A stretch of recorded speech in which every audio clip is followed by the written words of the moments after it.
वाले से किसी ने पूछा मजार पे जाने का तरीका, आला हज़रत ने फरमाया न कब्र को हाथ लगाना है, न बोसा देना है, ना हाथ लगाना है ना बोसा देना, और फरमाया तवाफ बिल इत्तेफाक हराम है। लोगों ने कहा हुजूर फिर हाजिरी कैसे देनी है? तो आला हज़रत का फतवा, ओ मेरे भाइयों मिन्नत करता हूँ ये चीजें मशहूर करो दुनिया में, ये मशहूर करो। हमारा ज्यादा नुकसान वो मलंग तलंग कर रहे हैं जो दरबारों पे बैठे हुए, ये गंद जो डल गया इसे साफ करो। फाज़िल बरेलवी रहमतुल्लाह अलैह ने फरमाया किसी बुजुर्ग के मजार पे जाओ तो 4 हाथ दूर खड़े होके फातिहा पढ़ो। कितनी दूर है? 4 हाथ। एक शख्स ने कहा हुजूर मदीने जा रहा हूं, नबी पाक की जालियां चूम लूं? क्या क्या जवाब है बरेली के इमाम का, कमाल कर दी। लोग तो यहाँ कहते हैं ना जाली चूमनी है, चूम लूं?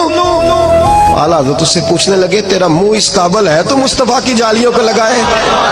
तेरा मुंह इसका पाए नजर होश में आ, ये कुए नबी है, आंखों से भी चलना यहाँ बेअदबी है। और फाज़िल बरेलवी फरमाने लगे पेशे नजर है वो नौबहार, मेरा सजदे को दिल है बेकरार, रोकिए सर को रोक